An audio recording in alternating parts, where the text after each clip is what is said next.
Hey guys, my name's Guthrie Roy Hartford, and I'm the writer and director to Extraction, and this is my director's commentary. So we kick it right off with the introduction of the characters of Rover and Emmerich. Rover is played by Ray Worthley. He is the one in the white shirt, receiving the file right there. And the other one is played by Dave Schweitzer. He plays Emmerich, and he's kind of presenting this file to his higher-up, or his boss, so to speak. Both of these gentlemen I used in my previous short film, The Devil's Demise, if you guys took a peek at that. And coincidentally enough, both of these guys had non-speaking roles in that movie, so I think it's kind of comical how they're kicking things into gear with Extraction here and really stealing the show. One thing I really want to point out before we end the scene is Ray Worthley puts on his jacket here, and then when we cut back to the shot of Dave, we can see Ray's reflection there in the upper left-hand corner in the picture frame, and he's not wearing his jacket, he's actually wearing his white shirt. So there was a little continuity error on my part, because I can't even tell you how many times I watched this movie before we released it publicly to YouTube, and I never once noticed that continuity error. And obviously it was unfixable at that point anyway, because we had shot the footage, but Ray was actually the one who pointed it out to me. He saw it on YouTube, he's like, hey Guth, you know, he kind of had a little continuity error there. I'm like, oh crap, I guess we did. But thankfully he's the only one who noticed that, so, or at least nobody else said anything to me about it. So this is the introduction of Corey California, played by the fantastic Justin Theroux.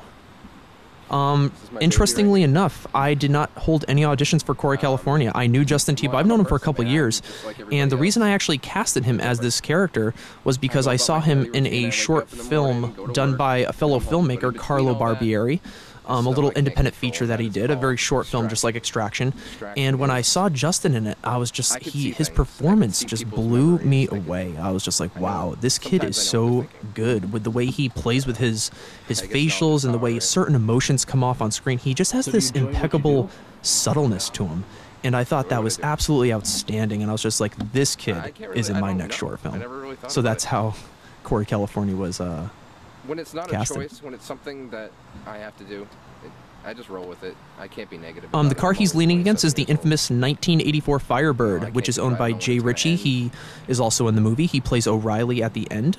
He is the bodyguard to Rover in the pool table room. We ran into so many problems with that car, it was preposterous. It was absolutely ridiculous. Originally, I intended to use that car a lot more. I wanted to show it rolling in action down the street. I wanted to shoot inside of it. I wanted to show Corey California driving it, but unfortunately, we ran into so many bumps in the road that it just prevented us from doing what we wanted to do. This scene ends so abruptly, boom, we don't even show him getting in the car because Jay wasn't home, and the car was actually locked. We shot that guerrilla style. But yeah, as I said, we just ran into so many issues with that car. Flat tires, the transmission blew, and it just, you know, it prevented me from what I initially wanted to do. And that's one thing I really want to point out. When you're sitting down to write a screenplay, nothing is ever going to play out exactly how you envisioned it. And that's just something you got to learn to deal with or cope with as a filmmaker. And unfortunately, we didn't get to shoot that the way I wanted to, but I thought it still worked pretty well. So here's a point where we learn a little bit more about Corey California and his character. I mean, who is this guy? What does he do? We're now following him, and we learn a little bit more about him, what he does in his everyday life, how he goes about things. We're about to see him in action as an extractor for the very first time.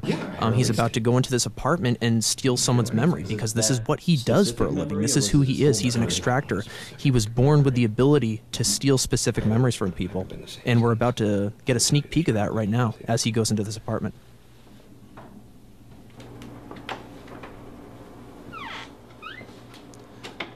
I want to touch upon this because one person actually said to me, why is that guy dead? What happened to him? I want to reassure everyone he's not dead. As the camera tilts down here, you're going to notice that, boom, there's a liquor bottle in his hand, and I wanted to use that to imply that he had drank too much and he passed out from drinking. So, and if you actually pay attention to the dialogue in just a few moments, you'll learn that he was an alcoholic and he was passed out from drinking, so he's not dead. The passed out individual is actually played by Ray Worthley. the guy who plays Rover in the very beginning, because this is actually his apartment that we're shooting at.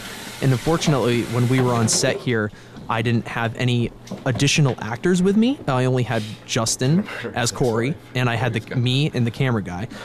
And I was busy directing, the camera guy was busy holding the camera. So I was like, Ray, you're going to have to play the passed out individual on the floor, and we're just going to have to not show your face. And it worked out pretty well, because no one ever picked up on the fact that it was actually Ray. That's what I do. Okay. This next scene is really important. The bridge scene, because how you see it here is not originally how it was cut. In the original cut of this film, music and a montage was actually included. A montage was supposed to follow this. We were supposed to see a slight montage of Corey, California in a park.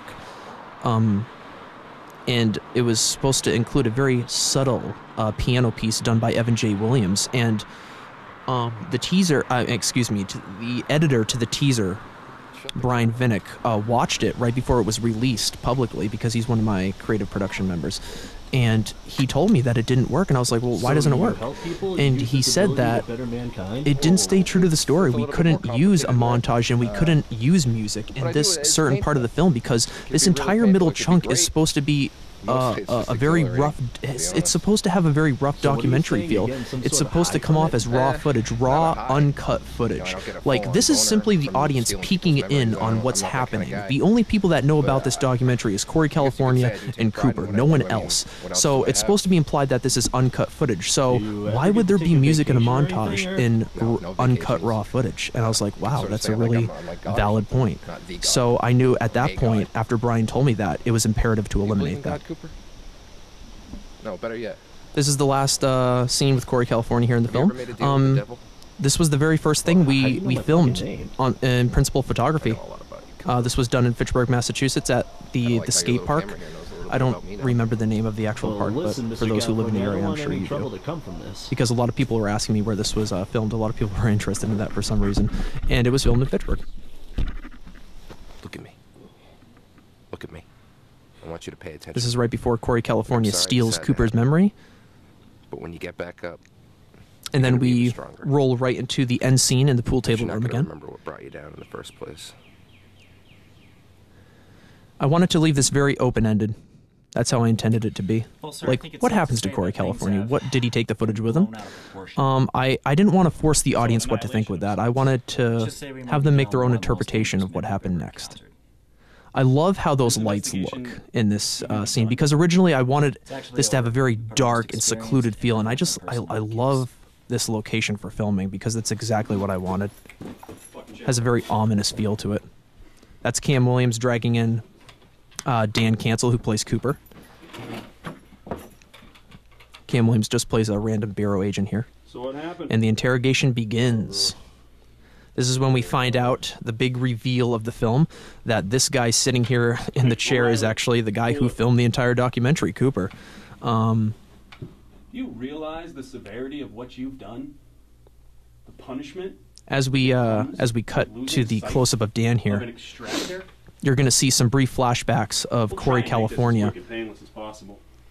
And I wanted to use those to imply that Cooper was starting to get, right here, that Cooper was starting to get this very vague memory of what happened to him, but he couldn't remember fully what had happened. So that's ultimately what I wanted to imply there. And there's the end of the film. I just really want to take this time to thank everyone who was a part of this project. Everyone did an exceptional job over the summer season trying to get this done, and everyone just worked really diligently, and we came out with a really, really good finished piece here. So I'm very thankful for that. So thank you, everyone who was involved in this project. It really means a lot. And one more thing, last thing that I want to touch upon is the Golden Age Productions logo that you see at the beginning and the end of the film, which was done by a friend of mine. She's a great photographer. Her name is Corey Diabate. There she is in the credits right there. Look her up on Facebook. She has her own fan page, Corey Diabate Photography. So thank you, Corey, for allowing me to use one of your spectacular photos as my production logo. And of course, the production logo was obviously manipulated by our creative designer, Shane Ordonio, in Photoshop after he put the Golden Age Productions logo over the picture. Hope you guys enjoyed Extraction. There it is.